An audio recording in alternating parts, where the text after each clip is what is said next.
एक यादृच्छिक प्रयोग की घटनाएं A1 तथा A2 निम्नानुसार है। उस पर से योग घटना A1 योग A2 और प्रतिच्छेद घटना A1 छेद A2 प्रदर्शित करता हुआ समुच्चय प्राप्त कीजिए। तो सबसे पहले हमें उसको लिस्ट फॉर्म में मतलब यादी के फॉर्म में लिखना पड़ेगा। तो 0 से 5 के बीच में क्या क्या आएगा, तो हमें पता होना चाहिए कि यहाँ पे 0 तो नहीं आएगा क्योंकि यहाँ पे नीचे इक्वल टू का साइन नहीं दिया है। 5 भी नहीं आएगा क्योंकि वहाँ पे भी इक्वल टू का साइन नहीं दिया है।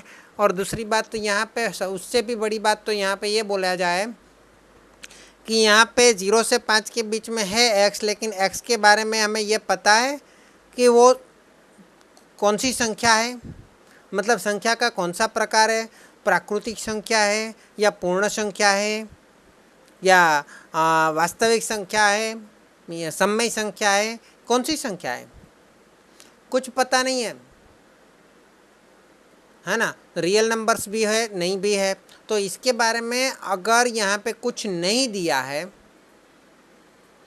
ना, यहाँ पे दिया है देखो पूर्णांक संख्या है, लेकिन यहाँ पे तो पूर्णांक की जगह अपूर्णांक भी हो सकती है। तो 0 से 5 में तो बहुत सारी अपूर्णांक संख्या हो सकती है ना। तो इसको हम ऐसे लिस्ट फॉर्म में नहीं लिख सकते, ऐसे फॉर्म में हम उसको नहीं लिख सकते है ना। इसलिए उसको कौन से फॉर्म में लिखना पड़ेगा, संवृत विवृत के फॉर्म में लिखना पड़ेगा, या फिर यही फॉर्म चलेगा है ना। तो अगर यहाँ पे शुरू करें तो 0 से लेके 5 तक सभी अपूर्णांक संख्या और पूर्णांक संख्या सब आएगी इसके अंदर, जबकि यहाँ पे तो कंडीशन दी हुई है कि x जो है वो पूर्णांक संख्या है। अच्छा,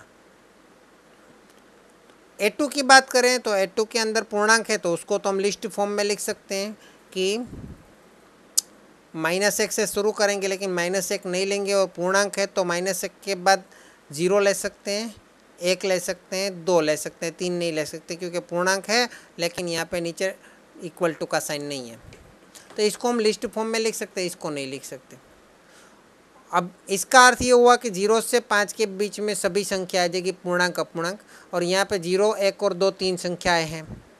अभी इन दोनों का अगर योग करने जाएंगे है ना, तो क्या आएगा, तो 0 से 5 के बीच की सभी संख्याएं हैं, लेकिन इसमें 0 नहीं है। A1 वाले में 0 नहीं है, लेकिन A2 वाले में 0 है।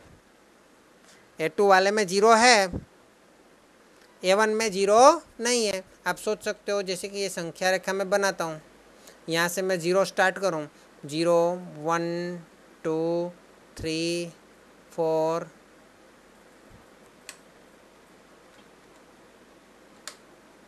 4 और 5।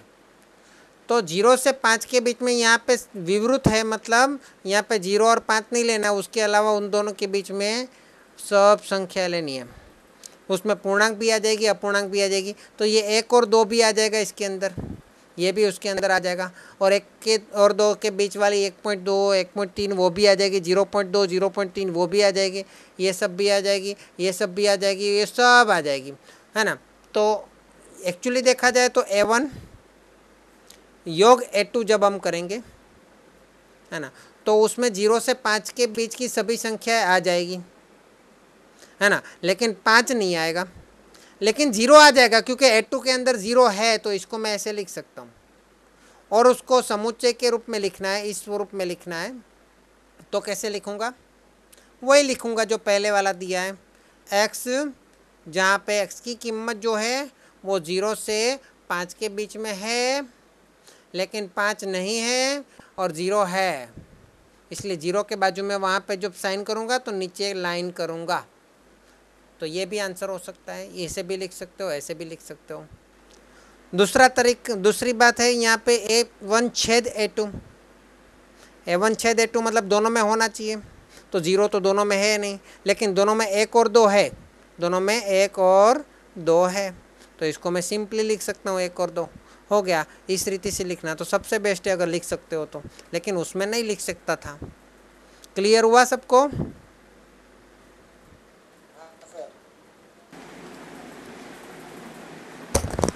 एक यादृच्छिक प्रयोग की घटना A1 तथा A2 निम्नानुसार है।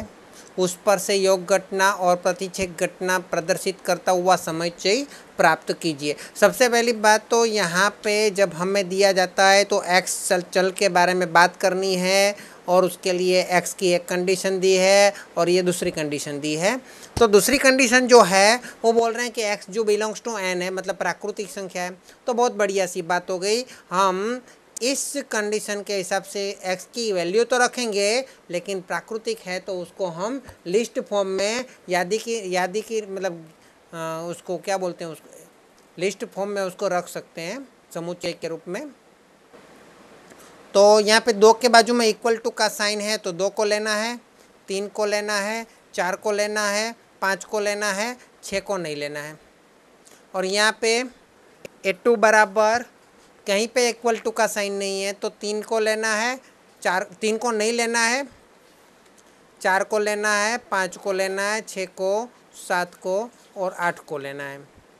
अभी बस हमें क्या करना है, A1 योग A2 बराबर 2 3 4, रिपीट नहीं करना है, 5 6 7 8, और A1 प्रतिच्छेद A2 बराबर दोनों में जो कॉमन है 4 और 5 दोनों में कॉमन दिख रहा है, तो वो हमारा प्रतिच्छेद हो जाएगा।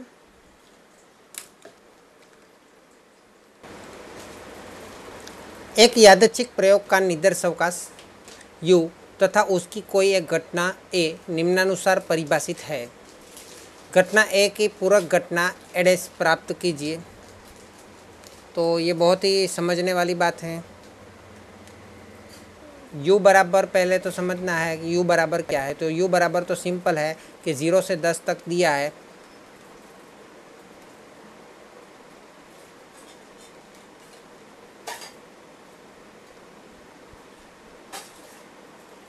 और A बराबर दिया है 2 4 6। तो सिंपल है, इसमें तो हमने लिस्ट फॉर्म में जब आ जाता है तो कोई प्रॉब्लम नहीं है। एडेस जो है उसके अलावा बाकी सब लिख देंगे। 0 1 असतत बोलते हैं इसको, 3 5 7 8 9 10, ये हमारा आंसर आ गया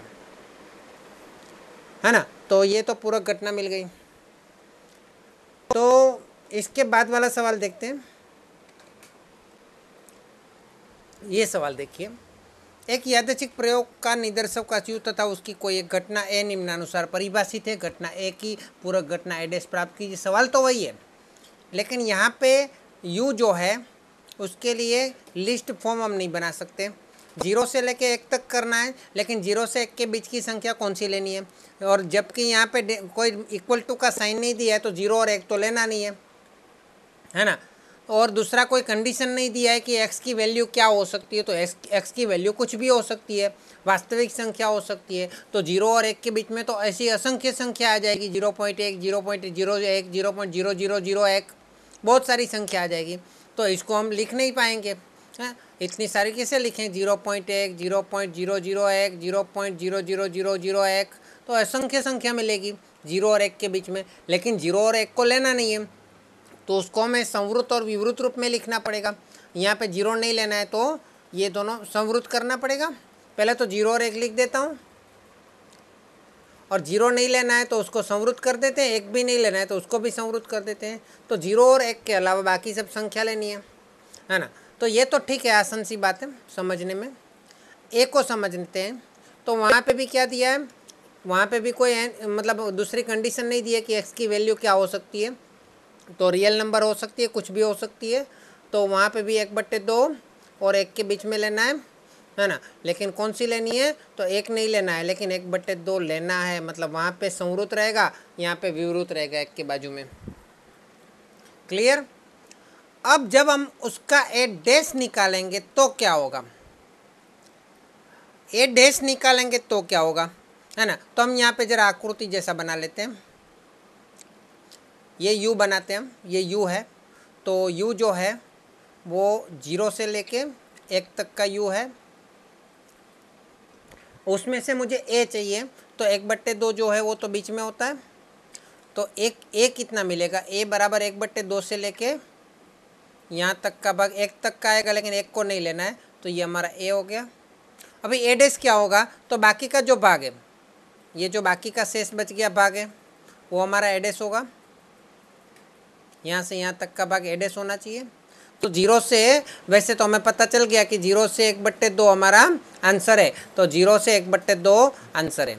चलो ये तो ठीक हुआ है ना। तो अभी मुझे ये बताओ 0 जो है वहाँ पे क्या लिखूँ, संवृत लिखूँ या विवृत लिखूँ? 0 को लेना है कि नहीं लेना है? तो 0 तो u में भी नहीं है, तो 0 तो लेना ही नहीं है।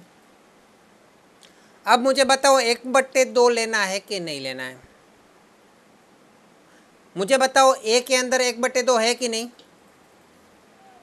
तो एक ए डैश के अंदर ए डैश के अंदर 1/2 आना चाहिए कि नहीं आना चाहिए? नहीं आना चाहिए। तो यहाँ पे हम गोल काउंस करेंगे, मतलब विवृत करेंगे, संवृत नहीं करेंगे। क्लियर? और उसको बाद में उसकी फॉर्म में, उसकी मेथड से ही लिख देते हैं आंसर कि ए बराबर एक्स, जहाँ पे एक्स की वैल्यू 0 से, सॉरी ए नहीं, ए डैश बराबर 0 से 1/2 के बीच में रहेगी, जबकि 0 से बड़ी होगी लेकिन 0 नहीं होगा, और एक्स से, मतलब 0 से, एक्स से छोटी होगी लेकिन एक्स 1/2 नहीं होगा, 1/2 से छोटी होगी लेकिन 1/2 नहीं होगा। ये हमारा फाइनल आंसर आ गया। क्लियर हुआ?